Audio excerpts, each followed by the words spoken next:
Hello and welcome to MASHmouth, a podcast covering every single episode of the hit 1970s sitcom, MASH. I'm Ethan. And I'm Vanessa. Vanessa, hello. I always say that. I think it always sounds awkward. I apologize to all our viewers. I'm just an awkward man. Viewers of the podcast? Viewers of our podcast? All the listeners, excuse me. So, Vanessa, today's episode somewhat involves dogs. So this seems like a good excuse to talk about our dogs that we have. Yay! So tell me all about your dog named Sydney, who may or may not be named after the MASH character of Sidney Freeman. So my Sydney is not named after Sidney Friedman. It just happens to be a very funny coincidence.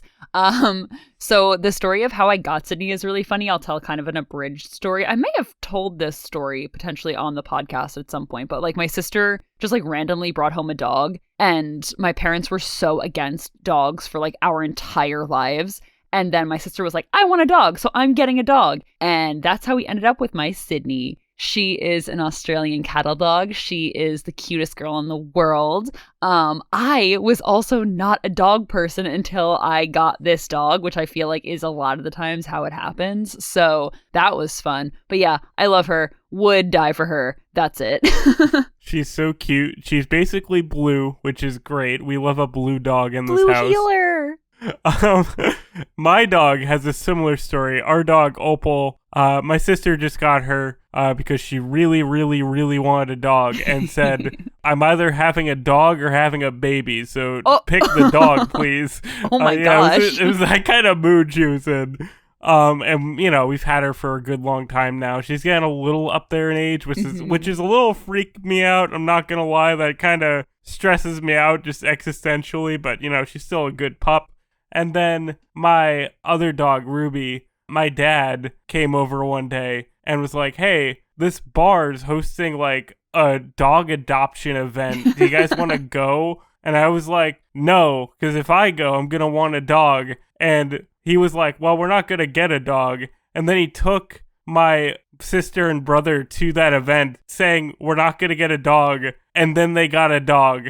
So that was a beautiful day. The funny story about Ruby, too, like I almost fell in love with dogs when Ruby was a puppy because I was over at your house, remember? I tell this story all the time to you, so of course you remember. But I was over at your house and Ruby was a puppy, so she was sleeping a lot and she just climbed up into my lap and fell asleep for hours. And I was like, oh my God, I love this puppy so much. Mm-hmm. And she still knows you. Whenever you come over, she's very excited about it. That makes me so happy. She always pees when she sees me, and I get so happy because I'm like, wow. None of my friends pee when they see me. What are you doing, Ethan? Why don't you pee your pants every time we see each other? I had to step up my game. All right. So let's get into this episode. In this episode, Mad Dogs and Servicemen, Hawkeye tries to provide psychiatric help to a young man who is paralyzed without injury. Meanwhile, Radar is treated for the possibility of rabies after being bit by a dog at the camp. Vanessa, what did you think of this episode? So I really liked this episode. It was not without its issues, I think, just like kind of plot-wise. There were certain things that I didn't like about the episode, just like, I guess, you know, from a 21st century standpoint as well. Mm-hmm. But I do think that this was like a pretty standout episode. I really liked what they did with the characters. I loved the character of the injured yet not injured soldier. The psychology aspect of it was great to me. Margaret's character, I'll talk about this a little bit more, but Margaret was great in this episode. I don't know. I don't think it was without problems, but it was certainly a really good watch for me. Yes, I agree. Some parts of this episode, like, it has context, right? Like, everything makes sense with what they're doing and, like, what their viewpoint of psychology is at this time. Mm-hmm. But I will be honest, how the psychological stuff is handled, like, how the treatment was for some of it, did make me, like, uncomfortable as, like, a disabled person. I was like, you should not treat someone like this. But internal logic of the episode, I was like, this does make sense and, like, is good in its own terms once the episode was over. I really like this one as well, despite some issues that we will talk about. I like that it is a more medical episode than we've had recently. This was a very hospital doctor focused episode, which I really like. I like the broadness that the show can do, the military stuff and the doctor stuff. And I like this as a doctor stuff episode. Even with Radar's plot, it's doctor stuff, which is fun. And Radar's plot was like an interesting counterpoint. And like you said, I think this might be one of Margaret's best moments in the series so far. I really liked her in this episode. We'll talk about it. But for now, let's talk about the opening scene where Radar is kind of with this like little farm he's developed with a bunch of animals like around camp. I'm not sure like where he's gotten them, just maybe strays and whatnot, but he's like feeding, I think, like rabbit, something like that. I forget what the specific was, but he was putting like milk into a glove to feed them, which was like very cute. And then apparently gets bit by a dog, and that just triggers this whole cascade of events. And I like this scene. I like this different side of camp for Radar that we haven't really seen so far. Yeah, it's funny because I think that this is right, we haven't seen this before, where Radar like takes care of animals around the camp, because that is continuing after this episode. Like, that's not nice to see. Yeah, it's not in every episode or anything like that, but it is more so in like the rest of this series, that Radar just like has a bunch of these little pets. Like, he has rabbits and guinea pigs, and he was actually taking care of like raccoons and skunks too, where I was like, oh my, that's wow, okay. Well, there's a reason why we feared rabies. Yeah, I think they were supposed to be like babies, but clearly they were not like baby raccoons or skunks. So like, I guess like in the context of the show, it was supposed to be like, oh, they were little, so of course they like didn't know about human interaction, but they were fully grown skunks and raccoons, and it was pretty funny to see. Yeah. I like this a lot. I like this going to continue because I like any confirmation that Radar is a sweet young man. And him taking care of a bunch of baby animals is just a delightful thing for him to have. Yeah, like honestly, it's such a central part of Radar's character for me, having watched the show so many times. I was like, oh yeah, I forgot that this wasn't in the rest of the show up to this point, where like Radar's taking care of these animals. So it's really nice to like have it introduced into the series. But I also wanted to put out a PSA out there, because Radar had, the dog bite on his hand, and he told Hawkeye, oh, I was playing around with the dog and it bit me. And I'm like, this is a PSA. Don't play with dogs with your hands. They will bite. It doesn't teach them good things. You don't want dogs to bite hands. Yes, absolutely. You gotta train them well. You gotta play with them right.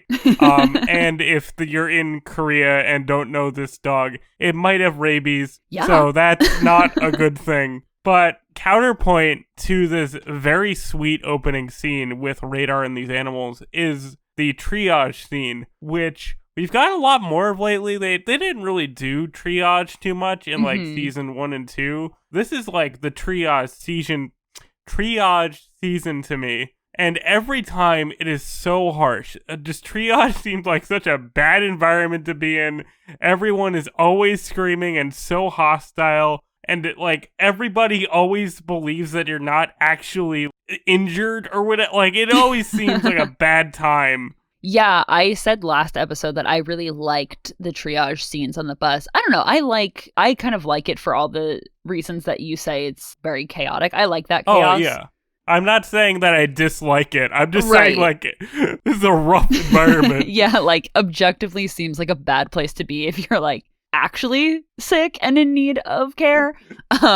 But I thought that the shot, too, of Frank and Trapper in the triage bus was really well done, because it kind of showed you how cramped it was supposed to be. So I really liked this shot and this scene. Yes, and Frank and Trapper really go at it in this one. They it's a harsh fight that they have. And the way that this conflict is introduced with this soldier who is paralyzed but with no visible injuries, I thought was really interesting because Frank like wants to send him to Tokyo for like recovery basically, and Hawkeye and Trapper are like, no, you need to keep him here. We need to kind of take care of him. And in terms of medical analysis, like Frank is kind of the right one in this scenario. Like, yeah, he should be going to Tokyo. And they have a whole conversation about how shell shock is outdated. mm-hmm. And I thought that was really interesting, especially considering the period piece aspect of it. Like, World War II was only 10 or so years ago.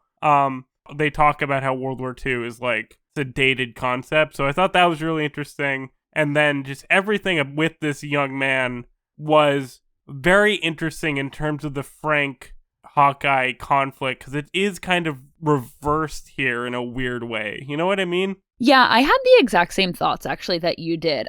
First, I thought it was pretty interesting that Frank was kind of like objectively right in the medical situation. Like, none of the doctors or nurses there are really trained in, you know, the art, I guess, of psychiatry. So objectively, he should be sent to somewhere with better medical support for what he needs.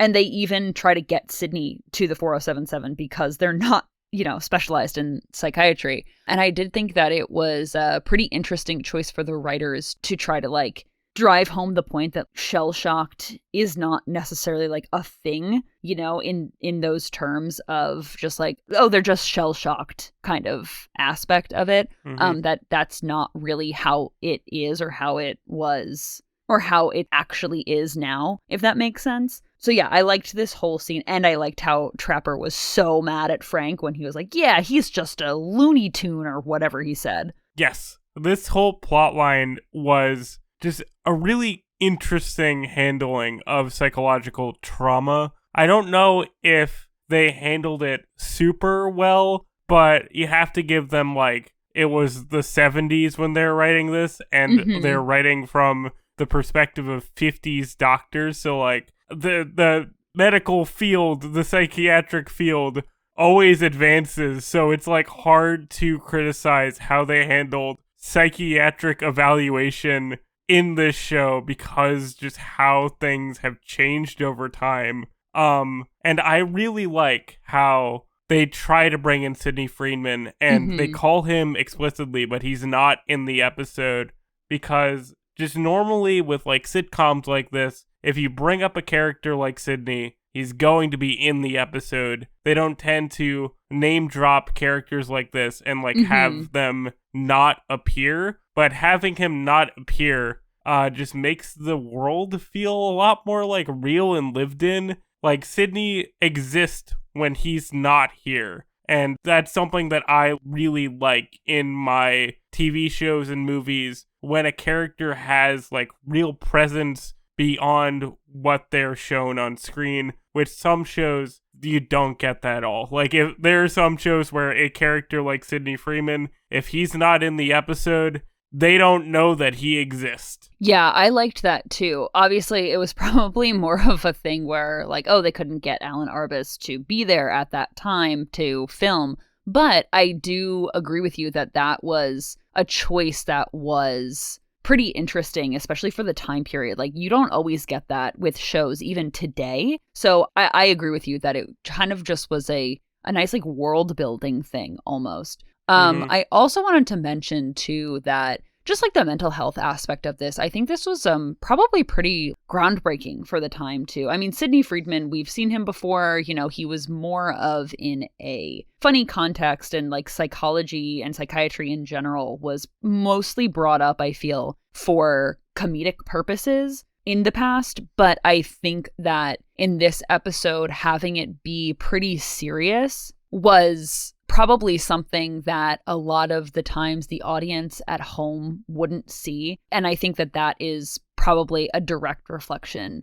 of the Vietnam War, addressing the PTSD crisis, basically, that happened after and during Vietnam, with the veterans coming home very much affected by PTSD. And so I really liked that it was addressed in the show. And like we even said with Trapper saying, yeah, it's not called shell-shocked anymore. And I don't even think that it was necessarily called PTSD back then. I don't think it was. No, it was.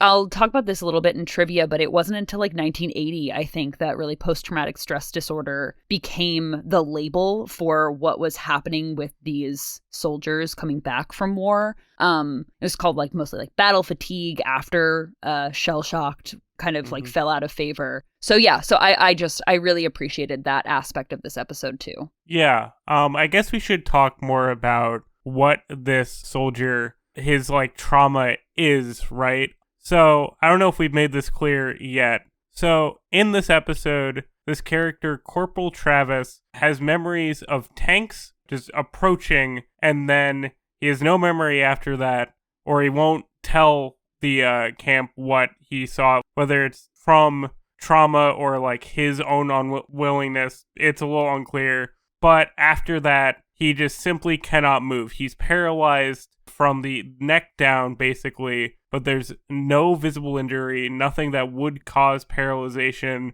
So, because Hawkeye cannot get in touch with Sidney Freeman, he kind of has to take on the role of psychiatrist himself, and it doesn't quite work well because Mr. Hawkeye ain't a psychiatrist, and what he tries made me very uncomfortable, but it was kind of supposed to because Hawkeye compares himself to Hitler after he's done.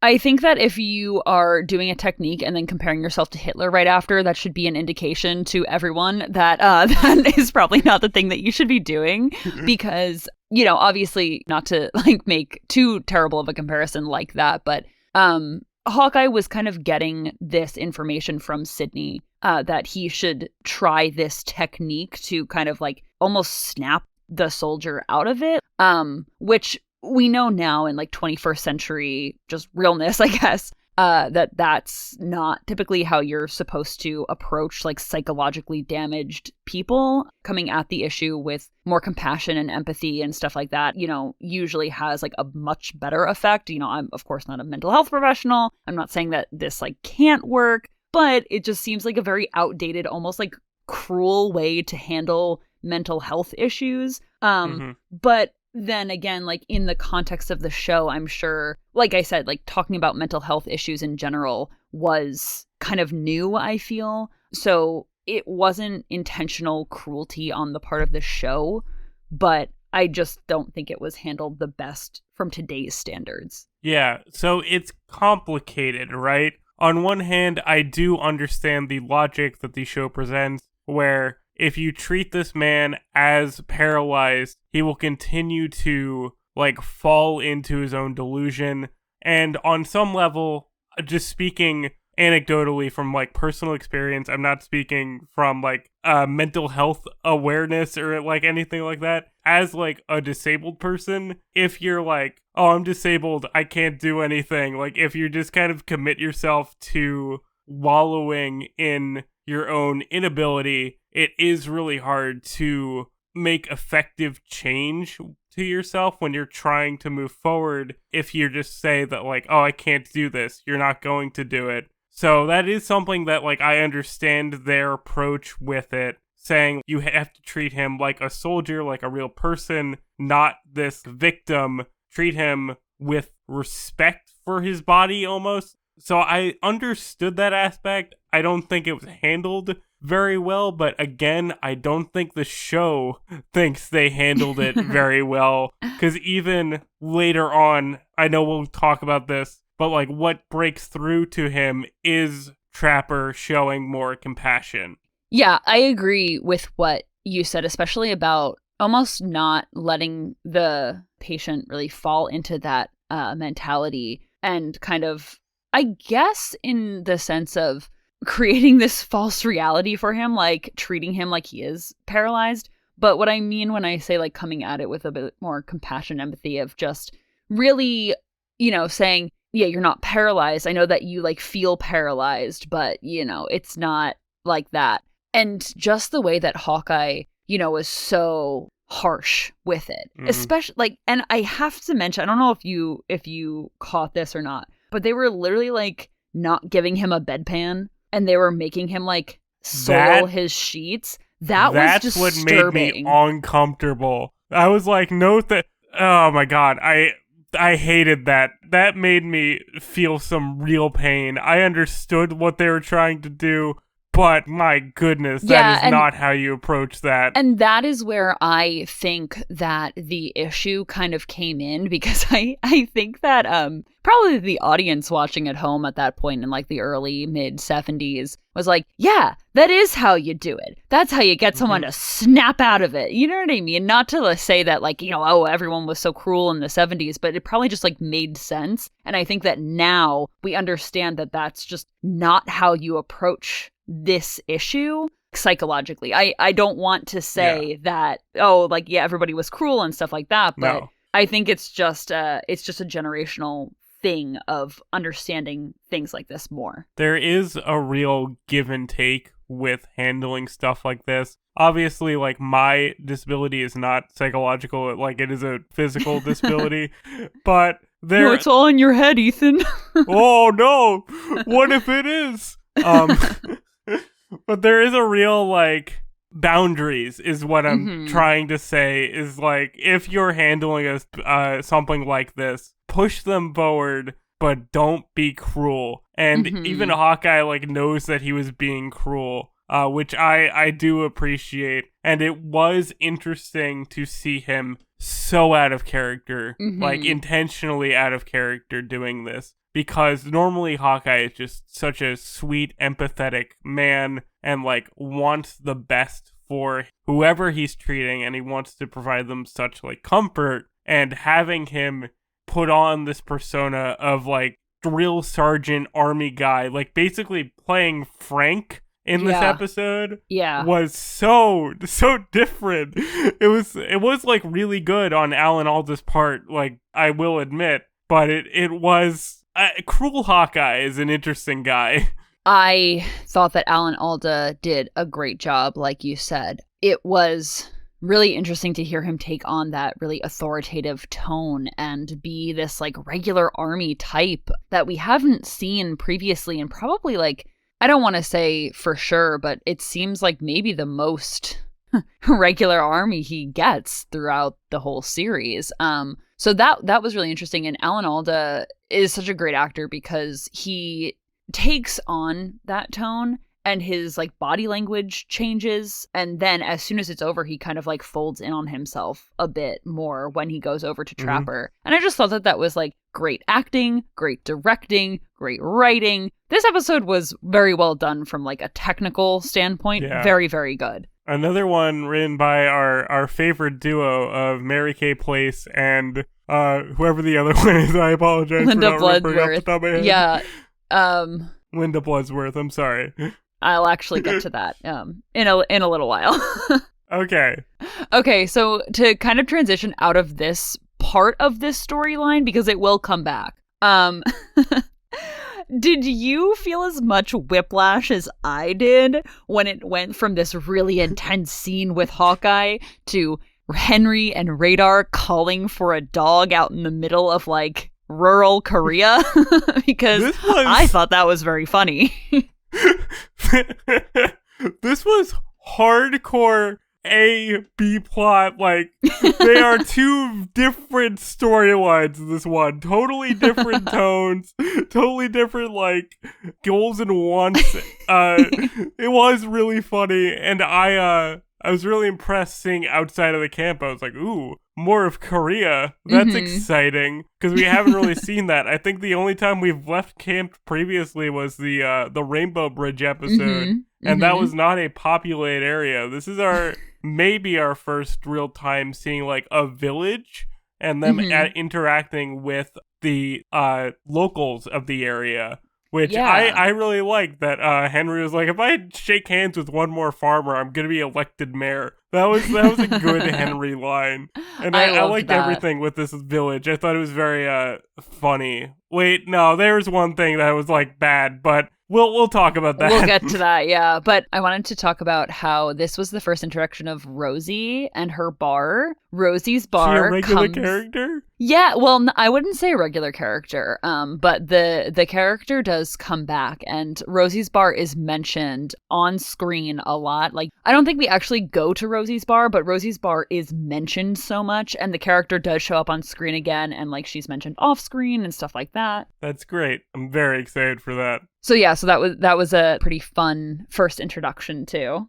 That's very exciting. I like them interacting with just all the locals, and I like how they're like basically friendly with everybody. It was like nice to see. Yeah, I think that I think that one of the biggest like 21st century critiques of the show, before we get into the thing, I think that we both really kind of didn't like about this scene, is that there is not a lot of Asian characters in the show. It's a it's a show about Korea, but there's not that many Koreans in it. So it is like, it's pretty cool to be able to see them interact with like the native Korean people, or who are supposed to be the native Korean people. Yeah, they were not often played by Koreans, unfortunately, but gave more world building to this episode, that it felt more alive outside of the camp. We're not just in a isolated area with no people around other than this army base.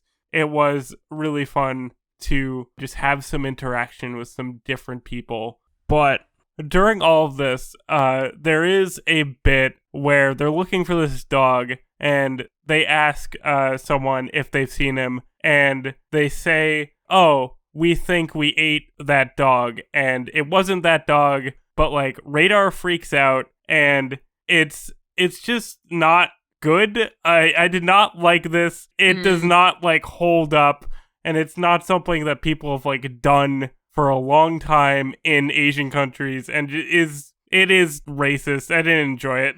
Yeah, so, I looked it up because this is a pretty big, like, thing that's weaponized against Asian people. I have to obviously caveat, I'm not Asian, like, I don't want to speak for Asian people, but it's used in a way that's like, oh, look at these crazy, weird people, they eat dog. And I do have to say, yes, technically, soups with dog meat are a dish in Korean culture. The show was surprisingly not inaccurate about that. They had mentioned, older people tend to eat dog meat. But I feel like it was just, I think that, like, those kind of jokes are just, like, very much in poor taste now. They always were, of course, but like now we know that it's just kind of disrespectful and bad and just not nice to laugh at other cultures, including like the foods that they eat, just because they aren't in the American or Western like mindset of things that we eat. I don't know. Like, I just,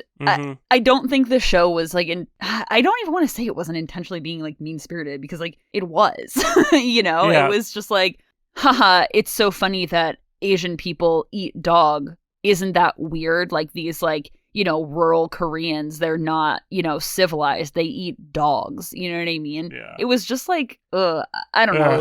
It was always such a product of its time type of thing. Not that it excuses it at all. Don't want to excuse it, but yikes. Yes. It was a sour point in an otherwise like good episode. Yeah, agreed.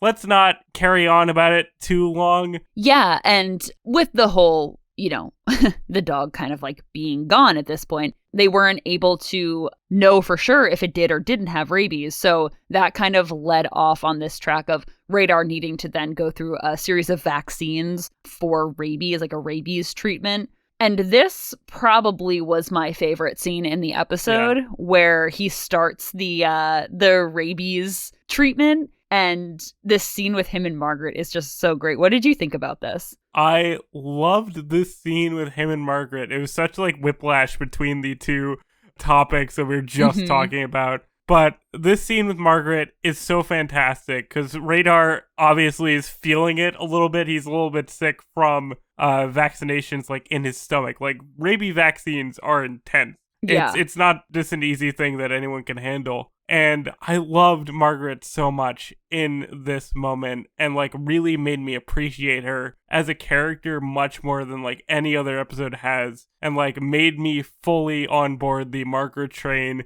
of she's a good person. She's just with a bad guy who makes her worse. Like, that is my view of Margaret now after this one scene. Yeah, I loved Margaret in this scene so much. Like I said, it was probably one of my favorite scenes. It's probably my favorite scene of the whole episode. Margaret is kind of like taking care of Radar after he gets the rabies vaccine. He's very kind of delirious. He has a fever, stuff like that. And she's being so compassionate and so caring. And she was kind of exhibiting that too with the soldier when Hawkeye was like saying, oh, don't change his bedpan and stuff like that. You know, she was saying this is wrong. Like, you shouldn't be doing that. And then it comes back in this scene with Radar. And when she was reading this letter that Radar got from some girl in his hometown, that was just so cute. And so the letter was really funny. I keep saying it, but it was such a great reminder to me that, you know, Margaret's this better character than we've seen. Yeah, this is a good example of Margaret once again being written more holistically and more three-dimensionally by these two female writers who clearly have a little bit more respect for Margaret than some of the other people on like the writing staff, where they're like, okay, let's make Margaret a little more interesting. Because I think it's so fun that she demonstrates kind of a maternal instinct with Radar here. With this letter that she is reading to him from this girl, it's clarified that she is 17 and Radar at the moment is 18. He's younger than I thought. I thought he was like 19. But just him being like this young boy having to be like sick in bed while she comforts him was a really interesting side from her that we have not seen. Yeah, it was funny because I didn't know that Linda Bloodworth and Mary Kay Place wrote this episode, and I paused the episode to look it up because I was like, there is no way that these writers did like that it wasn't this female writing duo. There's just no way. And lo and behold, it was. And That's fantastic. I think that just like once again, it just shows how important women writers are because it just is such a different, it's a complete 180 from the Margaret that we usually see, right? And I thought that Loretta Swit did such a good job too. Her demeanor was completely different playing this side of Margaret. And of course, I like to believe that this is the real side of Margaret. I just loved it so much. And when when Radar fell asleep in the middle of her reading the letter, and in the letter, the girl said, oh, check off like what you look like. And Margaret just like cutely, like smugly almost checked off the letter for Radar. It just warmed my heart. I loved it so much. Yeah, it was really cute. I have to give credit also to Loretta Swit's performance, like you said. I thought she was really good in this and plays such a different energy so well. And just the way she said some lines were so different than the typical Margaret delivery. She was so like there for him in a way that she's never been for anybody else. It was like really nice to see that comparison. And I agree with you. I believe that deep down in Margaret's like weird little heart, this is who she really is and who she really could be if she's like with the right people. Agreed. I'll talk a little bit more about Margaret at the end, but the last part of this scene too was very good in my mind. I guess Trapper and Hawkeye decided to like kind of good cop, bad cop this character, this soldier. And Trapper kind of approached him with what we were saying before, like a more empathetic, more compassionate kind of approach. And Trapper was able to get this soldier to speak about why he was in this paralysis state, because on the battlefield, he saw these tanks coming and he saw them killing his fellow soldiers, and he couldn't do anything. He couldn't move. He couldn't grab his gun. He couldn't grab a grenade, nothing. And the soldier started to cry, and it was a really powerful scene, and I thought it was really, really well done. This was great and really made up for the contrast of Hawkeye being so cruel, and why I think that like this episode does in a way hold up with what it's trying to say, because it's not like the cruelty worked, it only worked once you had empathy, which is much more in line with the like more modern outlook of psychological care. And I really liked Trapper in the scene. I thought that Wayne Rogers' performance was really good, and I liked this little bit of detail that we got that was saying like where Trapper's like from. I don't think we've known that before, that he has spent time in Boston. Anytime they bring up home life, I'm always interested. They don't just exist on this camp. And the soldier's explanation of like why he's psychologically paralyzed was really moving. This guest star, I thought, gave a really good performance with the material that he was given. Yeah, I definitely agree with you. So then after that, Henry is vaccinating all of Radar's little critters for rabies, and then they see the dog that bit Radar. And there's this whole it's a really cute, like very adorable chase scene around the compound of Trapper and Henry chasing the dog and then the dog chasing them. And it's very cute. This was very fun. Yeah, it turns out the dog does not have rabies. Radar doesn't need any more rabies vaccines. And that storyline wraps up very nicely. No, just everything with them chasing the dog I thought was so fun. It felt so real to me, like the dog is just having a good time running around and has no idea that he's on a TV show right now. He's just playing with his buddies. So once they get the dog and tell Radar that he's rabies-free, the other storyline also wraps up pretty quickly, where the soldier comes in and he's on his feet and he is like perfectly fine. And maybe in real life it would not work that way, where the soldier would be able to recover from that as quickly as he did. But for the sake of television pacing, I thought it was a nice way to round out the episode. And I really liked Frank going, "Margaret, am I wrong?" And Trapper just says like, "Oh, you're wrong most of the time." Or one of them says that, which I don't think Frank says that he was wrong very often. So that was fun to see. Yeah, I really liked that, the soldier recovered. And of course you knew he was going to, right? Because it's a sitcom. It all has to wrap up and have a pretty bow on it at the end. So I like that they attributed it to kind of like both of them. I think that it came off much less like mean-spirited when the soldier kind of realized what Hawkeye was trying to do, and like might not have worked and didn't come across as great as he maybe wanted it to, but he kind of forgave Hawkeye for being cruel to him in that way. Mm-hmm. So I liked how that wrapped up. And this is what I wanted to say about Margaret at the end too, of why this writing was so good in a more subtle way than the scene previous with her. Margaret and Frank were in Henry's office because they were like, yeah, we're going to go over your head and, what's new with that. But I liked that Margaret had this compassionate side of her that you see in the previous scene, but she's still in character in this like regular army type of way that she is, I think that something is wrong here. I will go over your head if I need to right this wrong. And then, like you said at the end where Frank says, "Am I wrong?" Or he says, "Margaret, I was wrong." And Margaret kind of just like brushes him off and goes, and she leaves with Hawkeye, Henry, and Trapper and the soldier as they go to the mess tent. And her leaving with them, I felt was such like so good, because she is kind of like leaving Frank behind because she's not attached to Frank in that way. And she is more in line with like Hawkeye and Trapper. And I really liked that part. The symbolism. Vanessa, I would never. You were thinking 5D chest over here.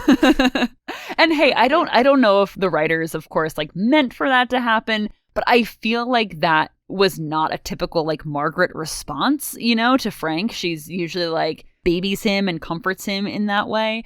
And I liked that. And I don't know, you can so see the difference in Margaret's character when these female writing duo are on the episode. And I love it. I can't say enough good about it. Not to discredit the other writers with like what they do with Margaret. It's very obvious that they had different goals in mind for Margaret's character. 100%. So it's hard to say like the writing with Margaret's always bad unless it's written by a woman. That's not true. But when it is written by these women, there's so much more empathy for her character and so much more realization of her as a complete person and not just this two-dimensional Frank sidekick character, which we love to see. And just the wrap-up of this episode was very nice and very clean and just made you feel all good inside. Even my boy Radar not having to get any more crazy shots at him.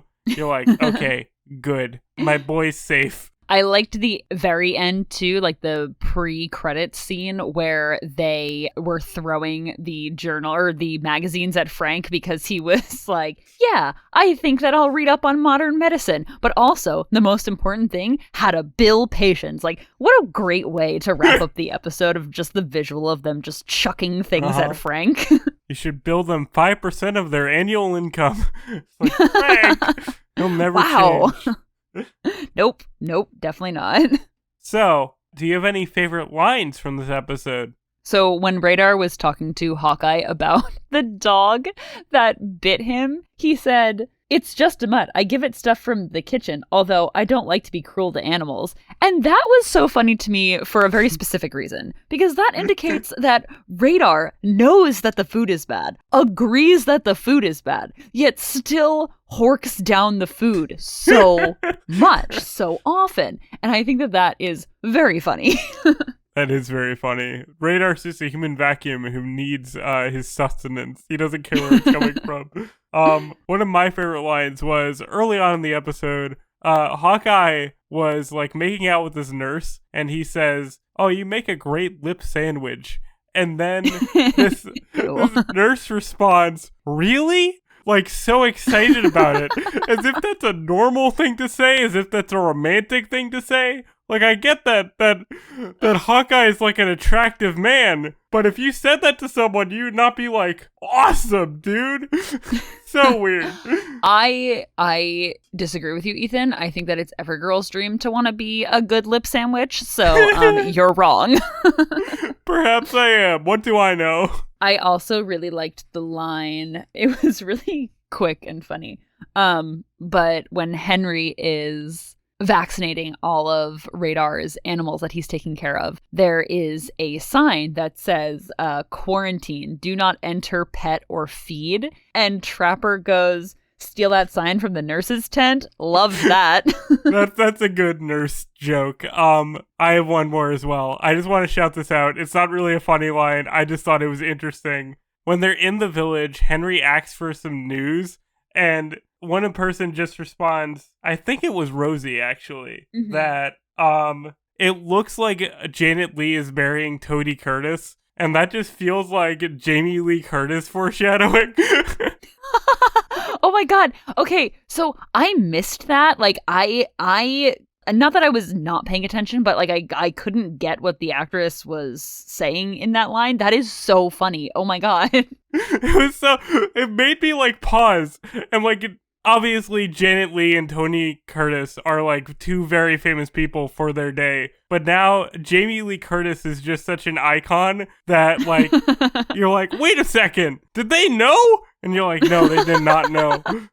I love that. I love that so much. So, do you have any trivia for us? I do. Okay, so I thought it was really funny when you said that you liked the performance of the guest star who played Corporal Travis, because this man is a very prolific, very good actor. Okay, so Michael O'Keefe played Corporal Travis. So O'Keefe was born in Mount Vernon, New York, and was one of 7 children. Amazing. He went to NYU for undergrad and has an MFA in creative writing. Ooh. One of O'Keefe's best-known roles was in the 1980 movie Caddyshack. Oh, really? Is he one of the Caddyshack boys? Yeah! He also received an Oscar nomination for Best Supporting Actor for his role as Ben in the movie The Great Santini. Oh, I have not seen that, have not heard of that. But, I haven't either, cool. But pretty awesome that this Best Supporting Actor, and it was only a couple of years after he was on this episode. It was in 1979, and this was in like 73, 74. So yeah, so pretty cool. Getting that Oscar nomination pre-Caddyshack even. Wow. Exciting. Yeah. Other movie credits for O'Keefe include Michael Clayton, The Pledge, and The Slugger's Wife. O'Keefe starred on several well-known TV shows, including a recurring role on the original version of Roseanne, and he had a lot of guest appearances on many well-known shows, including The Waltons, Maude, The West Wing, House, Homeland, and like all the Law and Orders. And coincidentally enough, wow, I just came off really New Jersey there. Coincidentally, O'Keefe did an interview on another podcast that I listened to, an SVU podcast, like a Law and Order SVU podcast, about his role on SVU and in the Law and Order franchises when he guest starred. So that was really cool. It's called That's Messed Up, if anyone wants to listen to it. I was going to say you have to shout them out now. Yes, I love that podcast.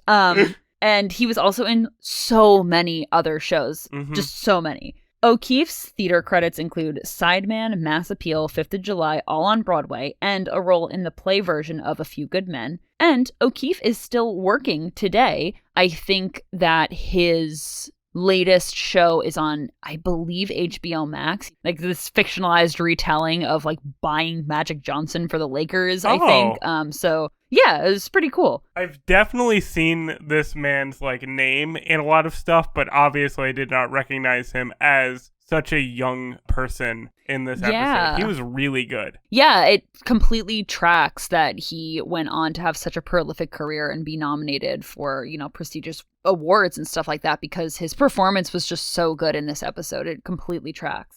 I also have some, I guess, less lighthearted trivia that I should have probably done first so we didn't end on such like a terrible note, but I think that this is really important to talk about because in this episode, like we said, it was reflecting the kind of first discussions about mental health and PTSD and whatnot from war. So I have a little bit, I guess, just information about the Vietnam War veterans and PTSD. So I got this from a study from the National Vietnam Veterans Readjustment Study, and the study found that the closer to the front lines and the more combat a soldier saw, the more likely they were to experience PTSD symptoms. Lifetime and partial lifetime PTSD symptoms for Vietnam War veterans included 53.4% of all male veterans and 48.1% of all female veterans. And then also the study talked about or the paper that I read on this talked about the Korean War veterans and PTSD. And of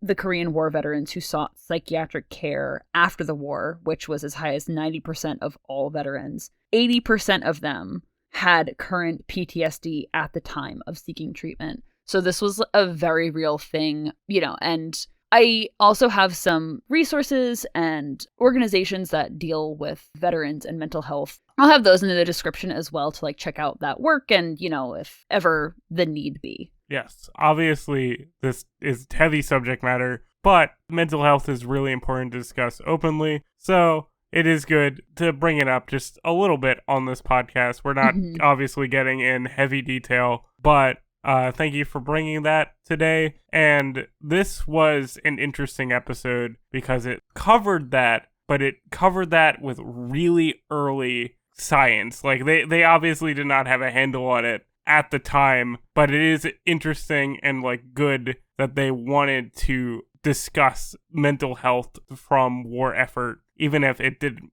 come across the best in our modern day. This isn't even the first time we've seen issues with like mental health. Like remember in the episode with John Ritter, he was holding Frank hostage. Again, it was right. Played more comedic, but it was still like very much a thing of this man was suffering from like a mental health crisis. And it's not the last time that we'll see it in the series. And I do think it's handled a lot better later on. From what I remember, there was a couple of episodes. So yeah, I'm excited to see how this topic evolves. Okay, so one more thing before we go. We gotta do our martini ratings. So Vanessa, yes, what did you think of this episode? What would you rate it out of 5? Would it be glib to say 5 out of 5? If you're feeling 5 out of 5, go for it, man. I think that for me, it's a 5 out of 5. It's not one that I would necessarily show somebody as like an episode of MASH that I think would encapsulate all of MASH, but it had basically everything I wanted in a MASH episode, you know, like commentary about the war, some funny stuff with Radar and the dog. It had, you know, a good piece of, Margaret's character. I don't know. I think for me, this is a 5 out of 5. Wow. I'm actually going lower than you. I'm feeling a 4 Shocking. to a 4.5. Just like we've talked about, obviously the subject of mental health is very complicated, and I don't discredit anyone working on the show at the time for trying like this, but just some aspects of how they handled this plotline did make me uncomfortable, and there was that one bit with the racism, so I don't feel like this is a full 5 out of 5 from what I look for, but absolute respect for you for going 5 out of 5 because I do understand where you're coming from. This is a very good episode. Originally, I was going to say 4.5, and I would modify myself to a 4.5, actually. I can never be lower than Ethan. It just can't happen. Okay. Or no, I'm sorry. I can never be lower than Ethan. Was that a Freudian slip? Wow. Oh, snap. Damn. You know how I really feel now, huh? No, I'm kidding. Of course kidding. But I agree with you. There was some stuff that I didn't particularly care for in this episode. I just I don't know. I don't want to say the Margaret stuff excuses that for me, but it was just such a great thing for me. Yeah. So I would say a 4.5 is fine. Yeah. The good stuff in this is really good, and the bad stuff in this is fairly minor, so I understand where you're coming from. We've agreed that 4.5 is it. Okay. Yeah. So just to wrap up, we'd like to give thanks to Jacob for your bout covering, our technical consultant, Vanessa's sister, Melissa, for awesome cover art, and, of course, our listeners. Links to our music, social media, and contact with the show are in the description, as always, and join us next week for Season 3, Episode 14, Private Charles Lamb. But until then, don't pet or feed the nurses. Goodbye, farewell, and amen. Bye, everyone.